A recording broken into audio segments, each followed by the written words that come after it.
Hi guys, അപ്പോൾ നമുക്ക് നമ്മുടെ PYQ സീരീസിലേക്ക് കിടക്കാം. ശരിയായ പ്രസ്താവന കണ്ടെത്തുക. അപ്പോൾ ഇതിലെ എല്ലാ ഓപ്ഷനുകളും ശരിയാണ്. ഓപ്ഷൻ ഡി എല്ലാം ശരി. ഇനി രണ്ടാമത്തെ ചോദ്യം, താഴെ തന്നിരിക്കുന്നവയിൽ തെറ്റായ പ്രസ്താവന ഏതാണ്? ഓപ്ഷൻ ബി ആണ് തെറ്റായിട്ടുള്ള പ്രസ്താവന.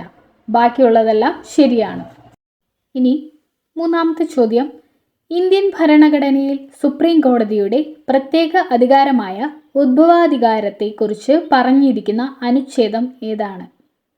അനുച്ഛേദം 131 അനുച്ഛേദമാണ് ഇതിൻ്റെ ഉത്തരം. Option B. അടുത്ത ചോദ്യം, HD ദേവഗൗഡയ്ക്ക് ശേഷം ഇന്ത്യൻ പ്രധാനമന്ത്രി ആയ വ്യക്തി ആരാണ്? HD ദേവഗൗഡയ്ക്ക് ശേഷം ആരാണ്? IK ഗുജ്റാളാണ്. അടുത്ത ചോദ്യം, നിലവിലെ കേരള കർഷക കടാശ്വാസ കമ്മീഷൻ ചെയർമാൻ സ്ഥാനം വഹിക്കുന്നത് ആരാണ്? K എബ്രഹാം മാത്യു ആണ് ആൻസർ. അടുത്ത ചോദ്യം, നവജീവൻ പദ്ധതി നടപ്പിലാക്കുന്ന ഡിപ്പാർട്ട്മെൻറ്റ് ഏതാണ്? നവജീവൻ പദ്ധതി നടപ്പിലാക്കുന്ന ഡിപ്പാർട്ട്മെൻറ്റ് തൊഴിലാണ്. ഓപ്ഷൻ എ ആണ് ആൻസർ. അടുത്ത ചോദ്യം, മനുഷ്യരിൽ രക്തഗ്രൂപ്പ് സാർവത്രിക സ്വീകർത്താവ് എന്നറിയപ്പെടുന്നു.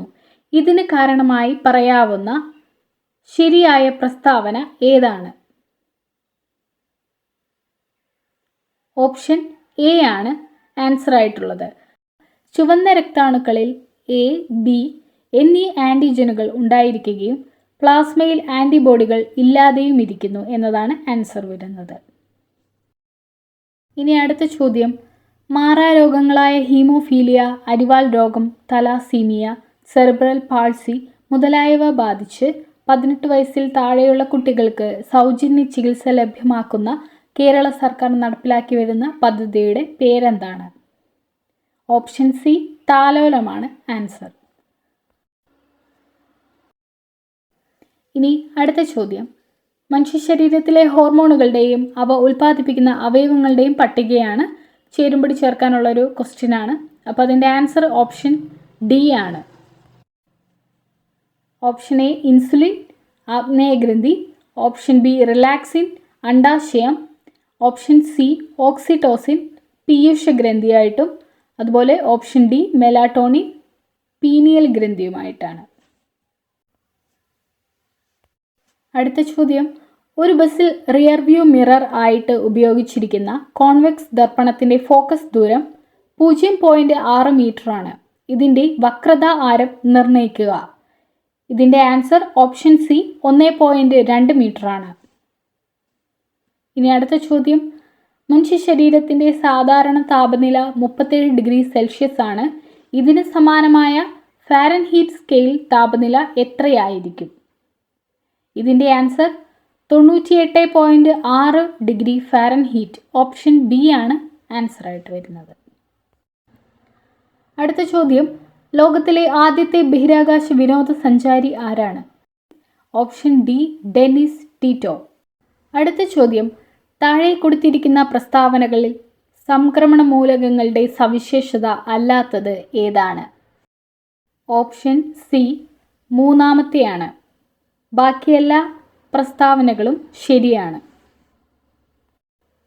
ഇനി അടുത്ത ചോദ്യം, 2023 രസതന്ത്ര നോബൽ പുരസ്കാരത്തിന് 3 ശാസ്ത്രജ്ഞന്മാർ അർഹരായി. ഏതു കണ്ടുപിടുത്തത്തിനാണ് അവർക്ക് ഈ പുരസ്കാരം ലഭിച്ചത്?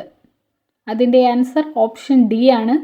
ക്വാണ്ടം ഡോട്ടുകളുടെ കണ്ടുപിടുത്തത്തിനും സമന്വയത്തിനുമാണ്. ഇത് അന്നത്തെ കറണ്ട് അഫെയർ ആണ്, ഇനി വരാൻ സാധ്യതയുണ്ട്. ഇനി അടുത്ത ചോദ്യം, മുക്തവുമായി ബന്ധപ്പെട്ട ശരിയായ പ്രസ്താവനകൾ ഏതൊക്കെയാണ്? മുക്തവുമായി ബന്ധപ്പെട്ട ശരിയായ പ്രസ്താവനകൾ ഓപ്ഷൻ സി ആണ് ആൻസർ. 2ഉം 3ഉം. ഇനി അടുത്ത ചോദ്യം, കേരളത്തിലെ പ്രാചീന കലകൾ എന്ന പുസ്തകം രചിച്ചതാര്?